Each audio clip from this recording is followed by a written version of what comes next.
Good morning, afternoon, and evening, wherever you are, and welcome back to another Nerd Tube fan film reaction. We are at the end of Fan Film Forum February, and I am joined by my illustrious Trekkies in arms. I like to first go to Jefferson, our power bottom today. How you doing, bud? On the power bottom again? How does that always happen? That's because Zam likes to be on top. And of course, Zam, how you doing? Fantastic. What an amazing month this has been so far. I know it's been very great having Jefferson here, and we hope he will join us again in the future for more fan films. But today we are finishing off the February forum thingy mabobber for Star Trek. And we are going to be watching The Truth Within, a Star Trek fan production. It is from our friends over at Avalon. They have 20,500 subscribers currently. And this video came out 1 year ago. Is 13,000 views. So honestly, for they just had Crisis on Infinite Excaliburs come out, which been a huge success for them. We implore you, if you have watched Crisis on Infinite Excaliburs, go back and watch. And you haven't seen any of the other stuff, go back and watch it. It's all, well, most of it is good. We have done a lot of fan film reactions on, and all of their modern stuff with us has been good. There's just been one or two hit or misses, but we recommend you going back and watching all of it. So with that all being said, the reason why we're doing this one is because we've done live fan film reactions for any of their new stuff this year. So this is just one we've never hit. So, I guess we're just going to jump right into it. Ready, Zamo? Ready, sir. Let's rock and roll. Let's rock and roll. Ooh. Oh, there he is. We know that guy. The Stan Lee of fan films. Chuck Norris. Oh, Chuck Mir. I think that's Captain Beardy Pants. Uh-huh. Is it too loud? I'm going to put it down a bit, personally. Okay. Is that all right? It was written by Vance Major and some other people. Uh-huh. Directed by Joshua Irwin. The Spielberg of Star Trek. That's right. And anytime you see his name, you know you're going to watch something quality. Absolutely. Engineer's log, supplemental. The Valiant is headed back after her 5-year mission. We've come a long way in that time. Since the battle with Sukalon started everything. Shake that chair, baby. Most of all, Captain Ramirez.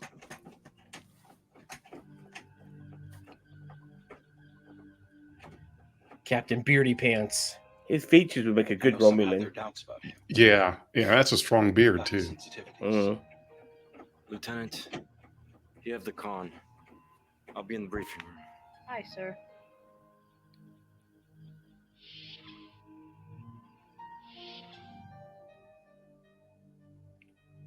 But I've come to rely on his intuitions as a leader. His compassions as a person. Oh, look at that. It's safer. Yeah, he's looking for a shirt size smaller. No, I think I think they were hinting at updates in the uniforms. I don't know. I'm guessing that's TOS or maybe post TOS. How can I help you? It's Commander Kennedy, sir. 5 years on the same boat, and I still have to referee for you guys. Well, what is it this time? She's refusing to sign off on the requisition list for the refit. Well, she is in charge of managing the operations of the ship, and she has to be cautious when it comes to the resources while we're out here. I know you two come from different perspectives, but I really think you need to work this out on your own. Captain, I'm the chief engineer here. Not only that, but when we get back to Starbase 6, I'll be leading the team supervising the fleet overhaul. If Starfleet trusts me enough to refit the entire 12th fleet, the least Kennedy can do is take my word on what my own ship needs. All right. I will have a word with Kennedy, and I will encourage her to revisit your list based on your level of expertise. But I'm not simply going to overrule her, okay? You two are going to have to learn to settle your differences better. Sorry. I didn't mean to be so aggressive. It's almost like looking in a mirror darkly. I want you to know that I appreciate your open door policy. It's okay. 5 years on a spaceship is difficult for everyone. I thought that was a You mirror and right there Kennedy until aren't he the only walked crew in. members I have to referee for. But you're not going to be able to rely on me for that forever. Is everything okay, Captain? I'll be fine, Commander. We all have difficult jobs to do on this mission, and I'm doing the best I know how. I've been glad to serve with you the last 5 years. I've come to know you a lot, and you've always helped me. Even if I don't always get my way. You do know. You can talk to me too. Right? Oh, you're making me blush. That's so nice I've of you. known I can trust you since the first week we went out here. He's a Stanley of You fan made me films. broke Of your course you record can there trust trying him. to make- I know, right? What was it? Sluggo Cola? Amanda put me up to it. She said it was an experience I would never forget. 5 years later, she was right. So that's what that was about. I always wondered what would possess anyone to drink that stuff.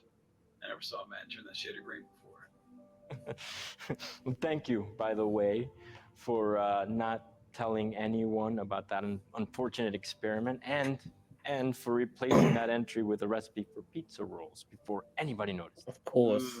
You're welcome. Pizza rolls in But I the did that for 23rd me. century. Those little pockets of heaven keep me happy. I just need a break. You know? It'd be great to see Beck and Mason again, get a drink. like the old Hey, days, Captain hear about the Mason. Adventures. You should hear Mason tell stories when he's drunk. Ask him to tell you about reclaiming the Excalibur after the M5 disaster. But Archer told me it's even kind of true. It's quite a story. Yeah. Ghost I Ship. do That know was a the great. Excalibur needed a lot of work to be space-worthy again. That was a great film. I love that one. The space cake and all Yeah, that. the space cake. Yeah, and the zombies. That was a great one. Always work with you, Mhm. huh? You say that like playing with the most expensive and advanced developments in Starfleet engineering isn't also my hobby. Actually, though, I'll be meeting with Emily and Eobard as soon as we dock. Being on the station she's for a dead. while means finally Yeah, getting yeah. time to enjoy being a family. I know what it's like for me to miss people, but having a family, I can't even imagine. And you don't even complain. Yeah, I see them as much as I can, and I do my duty.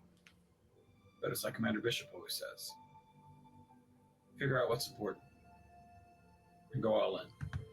Speaking of Commander Bishop, do you think he'd be interested in taking the center seat? We're talking about more than you just taking a vacation, aren't we? I just feel like more of a man and less of a captain lately.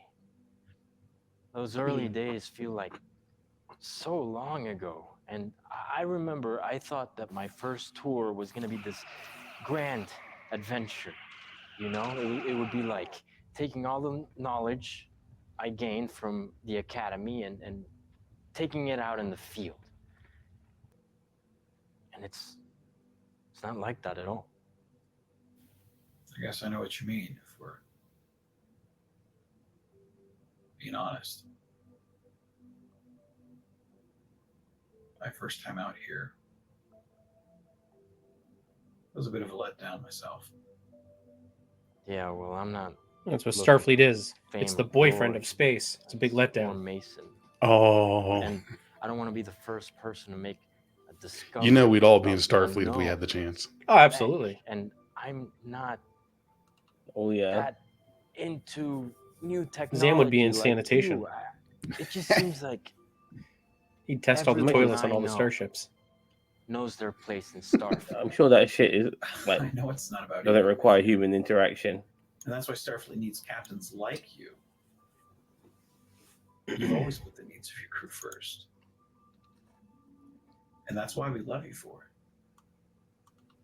Being a captain has been a great honor, but doesn't feel like it's that important to me. I feel like I may be missing out on other things. Like I said, it's not what I thought it would be. I understand that too. Like you said, I missed so much of my own son growing up. That was never something I planned for. But that's life at Starfleet. Captain, we're receiving a distress signal from an emergency beacon above a nearby planetoid. Alter course to investigate. I'm on my way. Think about what I said, Lance. What did he say? Don't worry, be happy. Pretty Oh, much. yeah. Oh, okay. Report. The beacon is relaying a distress signal from a crashed ship on the surface, but it's a conventional radio frequency. Oh no, we're being attacked by World War II planes. Again? Again? It's the third planet this month. This is Purveyor 1. Have crashed on the surface of Illustria. 2 of us still alive. Life support controls failed. They just transport them over. We're dangerously low. No, there's a quantum radiation leak where they can't use the transporters. Really? Why is I there don't know. always I there's made that always up. something that makes transporters not work? I doubt it. The signal strength is very weak. We can't beam through solid rock. Captain, sensors indicate that the crashed ship originates from a pre-warp civilization. Launch control. It's getting very cold. Losing heat fast. Oh, the dilemma. Someone tell us you're hearing this message. We only have a few minutes left. Captain, we are able to get a transporter lock on their position. Well, that's a relief. Your orders, Captain? Leave them to die. Resume course for Starbase 6. Yep. Yep, he Prime did directive it. is prime directive. That's a shame. I'm actually almost impressed with the turnout of that because I The think officer's manual. Starfleet regulations. I can't imagine that happening in rule Star Trek for real. So I'm glad they did it this way. Every principle in its pages state in unwavering clarity. The Ramirez made the right decision in not rescuing the shuttle crew. Yeah, those are the new uniforms. Told me that he made the right choice. And I know Captain Ramirez well enough to know that he feels personally responsible for those deaths. That's the true burden of command. The lives of others in your hands. Got the whole red shirts in his hand. Captain Lance Ramirez and his first officer were declared missing in action. They disappeared on an away mission in early 2271. Wow, is this kind of like the off-camera disillusion of Ramirez? I knew it appeared that way. Well, and this is the thing that I think really has to be difficult is that decision right there with having to just leave people behind because of the Prime Directive. And I get the Prime Directive. I understand it. And I know why it's such an important thing. Is the conversation I like to have with people whenever we get into talking about the Prime Directive and interference with the natural evolution of a planet or a species is let's go back 65 million years and say that there is a ship that sees an asteroid about to hit this planet, and they come up with a way of, we can actually prevent this asteroid from impacting the planet by using our phasers or torpedoes or tractor beam, any number of things. Reverse the polarity on the tractor beam. Right. We can reverse the polarity. So imagine what happens if that alien race did that. They saw this asteroid about to hit Earth And naturally they thought, well, we don't want that to happen, so let's divert it. What that one action right there, what does that change? I mean, do the dinosaurs never go extinct? Do they still go extinct except later? Does it cause man not to evolve from apes? What is it? There's a lot of things that could be changed and could be different just by that one act. And so and I'm sure that was probably something that was brought up during discussions about instituting the Prime Directive. Is you may think you're doing something benevolent, you may think you're doing the right thing, but you may not be. And for me, I think in watching this film, in my opinion, I don't know. I think that I don't know if the Prime Directive really would have been harmed that much by saving those people. I don't know. I may have had to make the same decision that Ramirez did, but that's a tough one. My thing is like, okay, so I understand not beaming them to the ship, but if you never beam them to the ship, and they don't ever see your ship, like, is that technically interfering? Like, most times they say you're not, because remember Insurrection, they literally were on the planet studying them with cloaking. Like, so they were technically interfering, but just they weren't seen. So, well, you can. That's not interfering. I don't take that as interfering because you were unseen.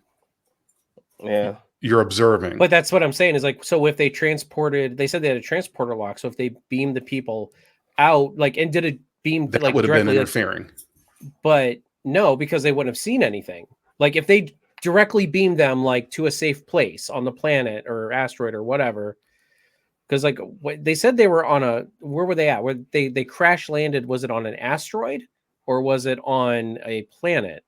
Because it looked like they were in front of an asteroid, but yeah, it was weird because, I don't know. If I could just, before I forget what I want to say, is that initially when I was watching all that pan out, I actually gave credit to the captain for doing what he did. But come to think of it now, in hindsight, I'm not sure he needed to go that direction now. Even though we had that Prime Directive, I can totally understand that with primitive civilizations that can't even grasp things like space travel. These people are already in space. I mean, they haven't maybe necessarily got warp drive already, but they've come so far, and they are maybe these people are on the verge of possibly cracking the warp drive thing and all of that. And come to think of it from that perspective, they should have saved them, and maybe it would have been premature to introduce them to new technologies. Unfortunately, it's the roll of the dice, and not everything can go according to plan regarding the Prime Directive. But these people are already in space. You can't just let them to die. And I've also seen in other episodes of Star Trek where Starfleet gets involved in stopping catastrophes from happening to planets without even the planets knowing that it's going to fucking happen to them in the first place. They're totally unaware, but they'll get involved and stop maybe a meteorite from hitting it or something like that. And these people on this primitive planet are totally unaware, so they do get involved when they need to. And I think in this particular case, these people are not primitive. They already got space travel. They're getting closer and closer to getting to the warp drive. Save those motherfuckers. Well, and as I said, I think it's more like, if you can do it without being seen, because look what they were doing in Into Darkness at the beginning. They were trying to stop that super volcano from erupting, and they were trying to do it unseen. And of course, we know things went awry. It all went to shit. Yeah, it all went to shit. But still, like I still feel like, I don't know if in the TOS era they could have put them in the pattern buffers and kept them there while they repaired their ship, at least for a short period. I know they can't stay in there for long periods because the pattern will start to degrade, using all these technical Trek terms. But like maybe if they transported them, kept them in the buffer, did some repairs on their ship, which shouldn't have been hard for and then beam them back. And then if they didn't see them, they were like none the wiser. You know what I mean? Like, Well, one of the problems, though, with transporters, and this has been shown in canon on multiple occasions, when you're being beamed, you don't go from one moment to the next. You know you're in some kind of transition, and that I think still poses a problem, because they'd have to have some kind of way to, I don't know, like simultaneously anesthetize or something. Wipe their memory, probably. In my opinion, yes, because if you're being transported, you are. Remember the TNG episode, Barclay, where I was just gonna say, listen here, Barclay. Yeah, the little worms. In Wrath of Khan, Savick was having a brief conversation with Kirk in transport. So when you're being beamed, you know it. There's a thing that happens. You see it. You know it. You're standing there, and Trek has shown us that perspective more often than not. So beaming can also be problematic. No, I know in TNG they're able to wipe your memory. I've seen that before, but I'm not sure if they could do it in the TOS era, which is where this is set.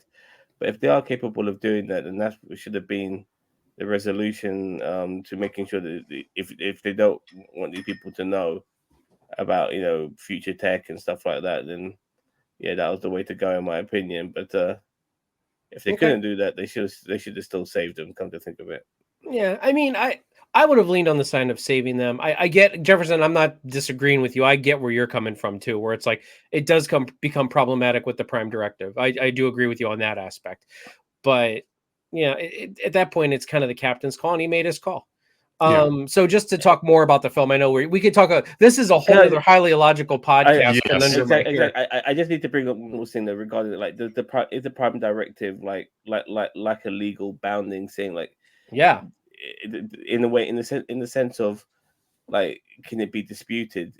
Because I mean, you can probably dispute the actions, but you can't dispute the Prime Directive. It is the Prime Directive of the Federation. Like it is the it is the main directive of the Federation. Like kind of like it's almost like the First Amendment, or like that's why it's called the Prime Directive. But these things can be tweaked and turned, and they can disputed and even eradicated. If they find that there's better ways of doing things. But yeah, you're right. All of this is definitely worth another conversation. Yeah. So in regards to the film, I thought it was okay. I mean, I always love having Vance Major on my screen. I still am not on board with Captain Ramirez, right? Ramirez. Yeah. Okay. I just don't like, I'm not a big fan of his captaining style, and is kind of like, and I know that this fan film it was directed by Josh and it was written by Vance. I don't know if what was it? Not Alicia Fox. What's her name? Victoria Fox. Alicia Fox. Yeah, no.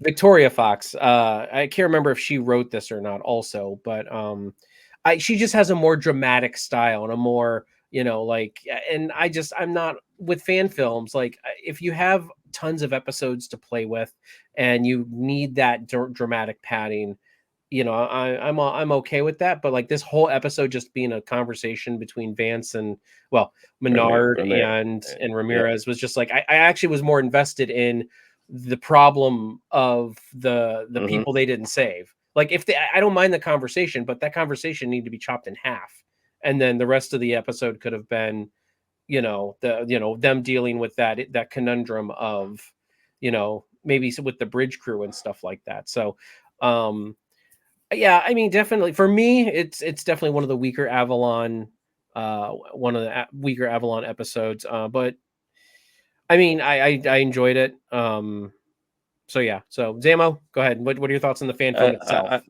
I agree. Like the focus should have been more on the dilemma of should we save these people or not, and I would have liked more of the dialogue for that bit, because having a little chit chat between Menard and Ramirez, talking about God knows who, about God knows fucking what, it was. I can tell you checked out. Well, we all, I think to a degree we all kind of did. Like we all like talking over it and making fun of things and talking about other shit. Like it That's was what we do. irrelevant. But it was irrelevant. What was relevant was the situation, and that situation was dealt with within a minute. Okay, fuck these guys. I'm going home. You know what I mean? Like there should have been way more in that. That's an episode in itself. Do we save these people or not? And that whole 12 minutes could have been used so much more for that. You know, between different Starfleet officers, you know, giving their opinions and then making that final verdict. All of that. There was something they really missed a trick here, in my opinion. They focused on the wrong thing, and yeah. All right, Jefferson, what are your thoughts? Oh, I'm kind of conflicted because I fully understand, as we all do, that a lot of the fan film productions are exactly this: conversation between a couple characters. There's not always a lot of opportunity to be on a practical set.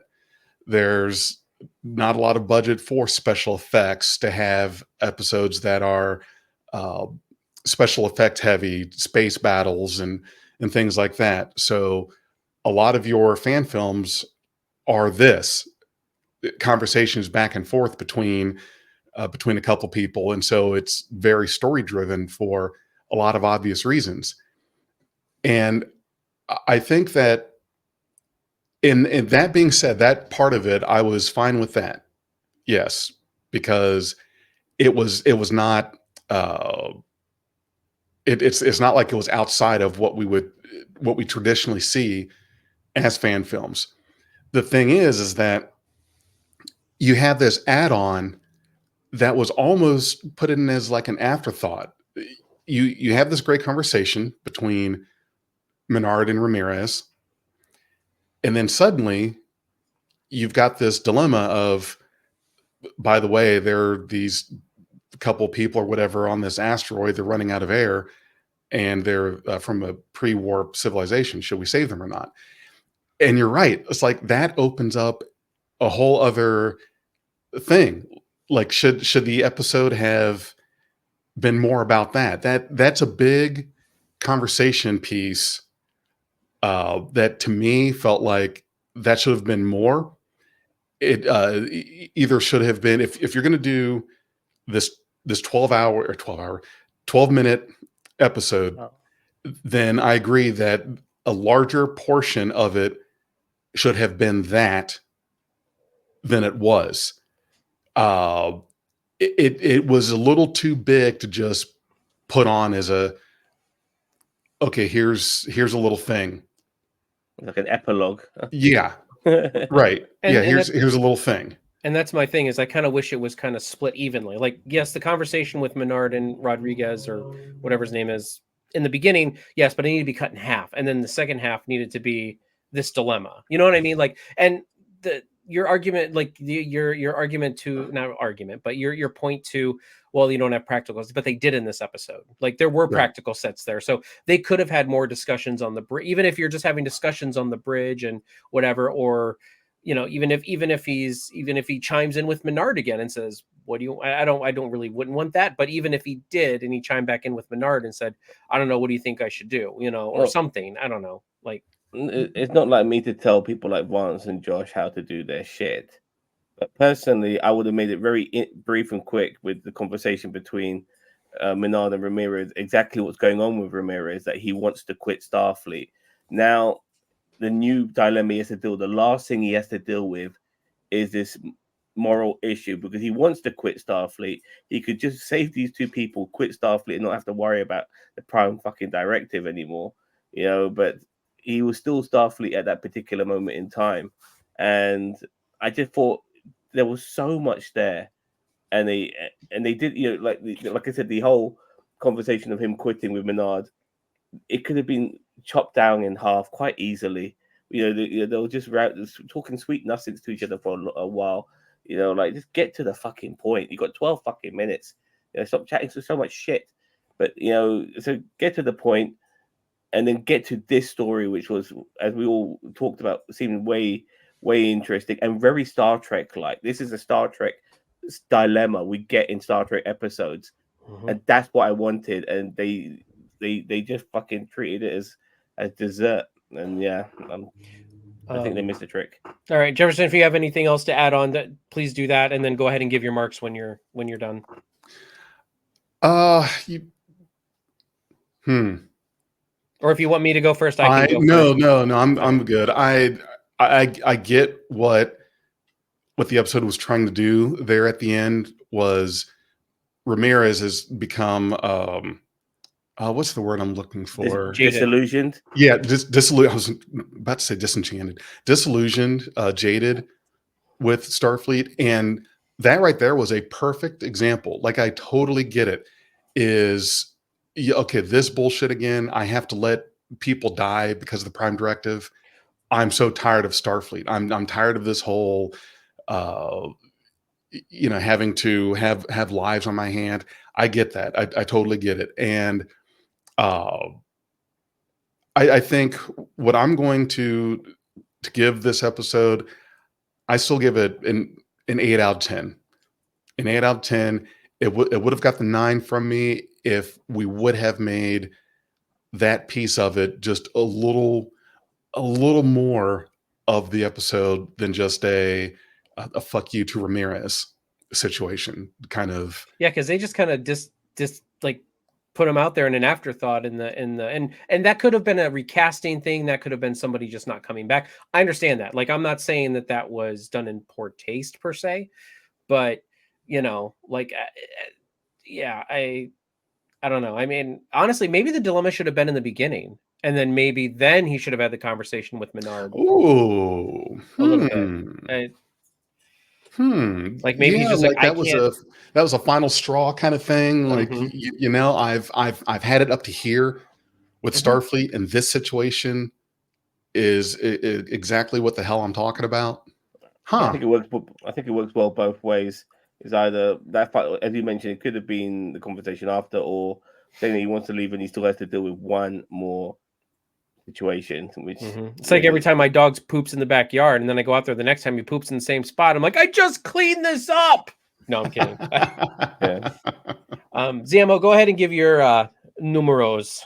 Since you're sorry, I mean, I'm not going to give it a terrible mark, but I can't give it a great mark either. It's going to get a 6 out of 10. I've explained myself enough, so yeah, 6 out of 10. Okay. I'm actually I'm probably going to lean on a 5. I think, as I said, middle of the road. Like, this for a fan film is middle of the road. And as I said, this came out in November of 2022. So it's been a while. Josh obviously has grown humongously as a director and as a executive producer, in my opinion. I mean, he is the executive producer of the Avalon Universe as well as other projects.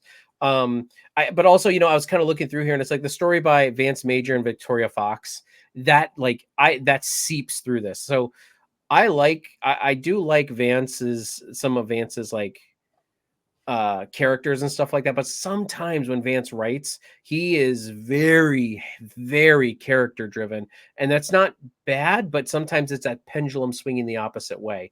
And the same thing with Victoria Fox. She likes to like really dramatize things, and that bled through in this script. That they very were bleak. Yeah. I didn't mind the bleakness. It was good to have that all the time, but the balance of it was not good at all. Yeah. So I mean, and as I said, I mean, I've talked in the past about some of these things, and I mean, not every fan film is going to be a home run. We love the Avalon Universe, but this is probably their weakest installment for me. I cannot honestly. I don't know if I would rank this one above or below. What was the one? Oh God, what was the one that we first watched? Demons. Menard too. Okay. Demons. Yeah. I don't know if I would rank this one a little bit above or a little bit below that, but yeah, I just some of the problems that we've talked about with Josh with some of this stuff is kind of the figure point here of what we've been talking about. So I mean, yeah, I think there's so many different ways other ways they could have done it. And as I said, it wasn't terrible, but I was watching the clock. Like I really was. I was sitting there watching the clock, through most of this while it was going on. And I'm like, oh God, like how much more time do we have of this? So I had a question for you guys. Would you feel any different about the film if the Prime Directive dilemma was not part of it at all? I would actually probably think it was worse, in my opinion. Yeah, for sure. Because then all it would be is a combox conversation. Well, not combox, but like this conversation between these two characters. And I'm not, as I said, I get it, budgets, stuff like that, and yes, I mean, I guess if you took that whole bridge scene out of there, so we didn't know that there was like an actual like practical bridge available to them for this fan film, but we know Avalon at this point, and we know they use practical sets. It is most times they usually require it to be practical sets in their stuff. So for an Avalon film, and I know I'm ranking an Avalon film a bit different than I am from a Menard film, because that's just the way it is. Mm-hmm. I would definitely think that this film would probably be a little bit worse. I would almost be like, well, like what, every film that Josh makes has some kind of specific purpose.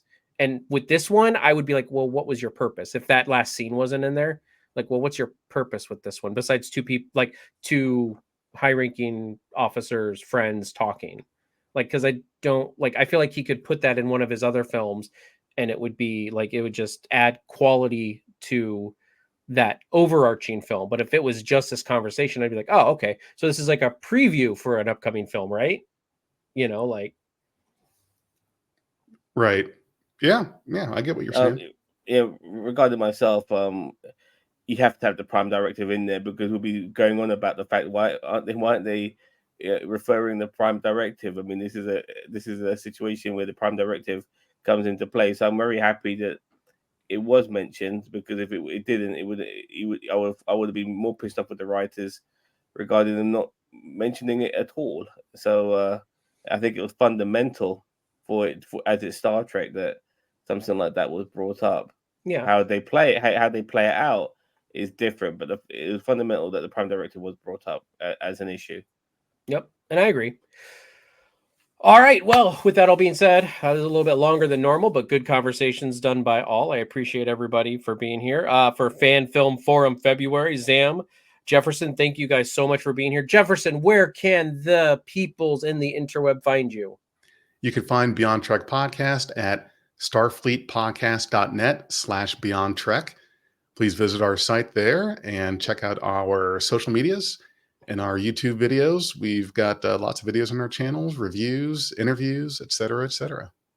All right. And Zam, where can we find you at? Right here, baby. NerdTube. And check out some of my reviews, because I got reviews of all types of stuff. Oh yeah, Zam has so many reviews. Go to the reviews and just look for Zam's face on things. Watch Quantum Leap. I beg you, watch the new Quantum Leap season 2. Phenomenal. Chef kiss. All right.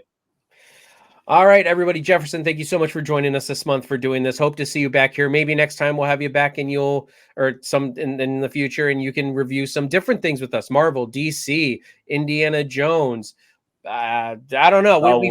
Star Wars. We review all sorts of other things. So maybe absolutely. So we would love to have you. But with all that being said, everybody, thank you very much for joining us. Please hit that like button. Share it out if you can, if you like this. Check out the original release. I'll put a link in the description. Check out Jefferson's stuff. The links are also in the description down below. Yeah, that thing. And we'll catch you in the next one. Live long and prosper.